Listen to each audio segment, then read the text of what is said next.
not to withdraw really from Gaza and have justice, get rid of Gaza demographically. And to determine unilaterally the borders in the West Bank so that you can get rid of the densely populated areas. What is this? What would this be called anywhere else in the world? If you count people, you consider them a demographic problem, you want their land, you don't want them, it would be called racism everywhere else in the world. It has a name.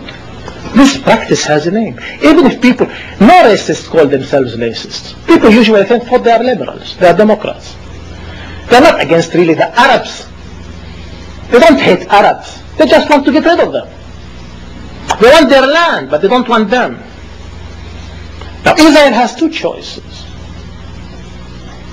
If they want the land, they have to have the people on it, and they can't have the people on it and give them autonomy. Autonomy is given for citizens everywhere in the world. The Quebec in Canada, the two autonomies in Belgium, the cantons in Switzerland. Autonomies are for citizens, not for non-citizens. There is no such a creature.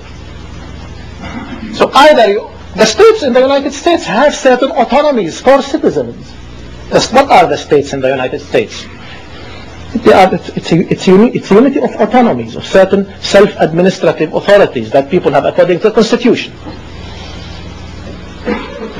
Either annex the West Bank and Gaza and have Palestinians and Israelis live in equality in one binational state in which you don't count people for what they are and how they were born, either Muslims or Christians. Normal state for its citizens, like the United States, like France is, like any other state is. Like democracies are. Democracies of citizens, not democracies of an ethnic group.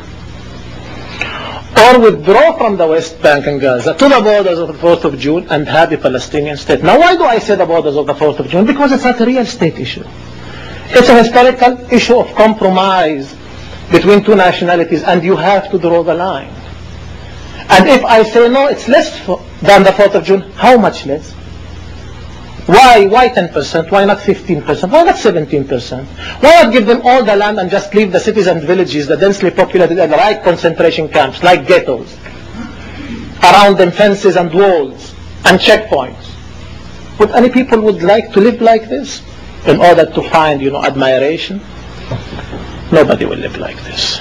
And this will breed violence and more violence. And this will not be important whether we condemn violence or not condemn violence. You know why? Because it's irrelevant. It's irrelevant for the people in Gaza if I condemn their violence or not. I am not accepted as preacher there. You can't preach morality for people living like this in slums, in refugee camps, around him, fences, etc. You can say, and I am saying, and I will say, and will always say, that violence against civilians can't be justified by any just cause, just or unjust cause. Unacceptable, condemned morally, politically, unproductive, counterproductive, politically, unmoral. You can use a lot of things. But this situation will continue to breed violence. And we will have to solve the situation. And we have two choices, either to have a two-state solution in which one Palestinian state and one Israeli state exist alongside each other on the borders of the 4th of June. Or have one state in which we live all together in equality, which will have no Jewish character or no Muslim character or no Arab character, to be the state of all the citizens. There's no other.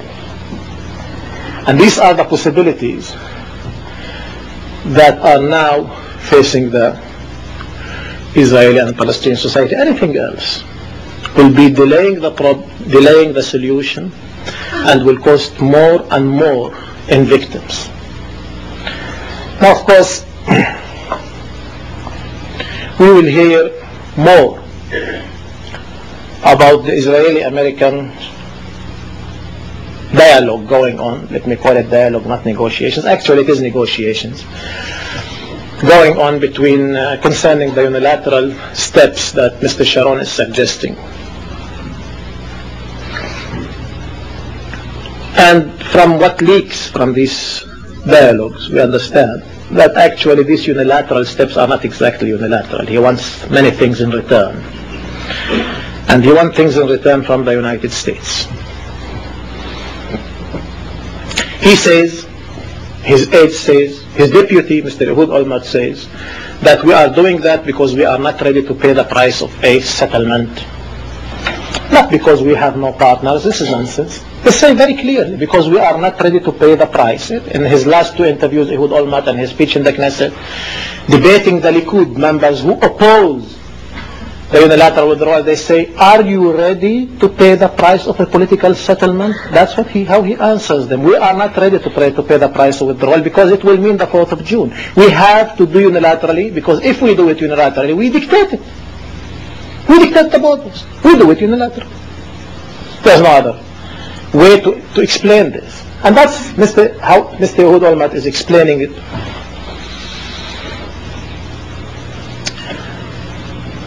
Because he has not only one partner, he has the majority of the Palestinians as a partner for the borders of the 4th of June.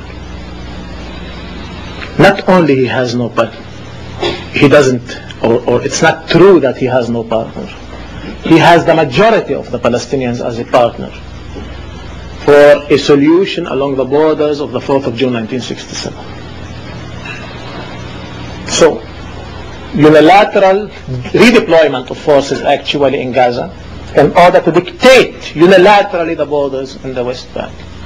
And that's what he wants in return from the United States, a recognition of this, annexing certain settlements to Israel, and asking the United States to commit itself not to ask Israel to withdraw to the borders of the 4th of June 1967. This is the kind of letter he's asking now from the United States, this kind of commitment he's asking now. Now I think, of course, that this will be a fatal mistake. It will be a fatal mistake for a peace process, for any meaningful peace process in the future, any meaningful historical compromise between Israel and its neighbors in the future. This is one. Second, we usually have a debate with the United States, not so organized. It should be organized in the future, concerning its policies in the Middle East and so-called unconditional commitment the United States has for Israel. This is debatable. We can argue about this, how it emerged historically after 1967. It's a long story, why and how, etc. But one thing is certain in the last few years, at the time of this administration, is that the United States is not only generally committed to Israel anymore, it's committed to the right wing in Israel. This is new. And it's absolutely committed to the right wing in Israel, and this is absolutely new. In the past, certain administrations, like the Carter administration, the Bush-Baker administration, expressed critique concerning Israeli policies in the Middle East when the right wing was in the government in Israel, Mr. Shamir, Mr. Begin in Camp David. And the critique was influential, was important, and it had results. It wasn't pressure. There was no need for pressure. Only the critique already brought result. This administration did not express not one critical sentence concerning Sharon's policies in the last 4 years. Not one critique. And Sharon is a failure in all spheres of politics. Not according to me, according to all the Israeli opposition, in economy, in the peace process, in politics, and even in security matters he's a failure. He's a failure in everything. He failed in every single sphere. And not one critique from the United States. And this is not only not being helpful for the peace process, it's blocking any change in Israel. Any change in Israel. Because this kind of policy of the American administration towards Sharon's policies is giving him such a safety net, such an insurance, that it's making it for the Israeli public, even if he fails in everything, there is this safety net from the United States. It's making it without risk, really, these policies. And that's why, actually, it's blocking a change when there is in certain polls in the Israeli society, there was, in the last year, a majority, consistent majority, not pleased with the functioning of the Prime Minister in different spheres, not trusting, not confident about it, etc. There was a consistent majority, in the last year especially.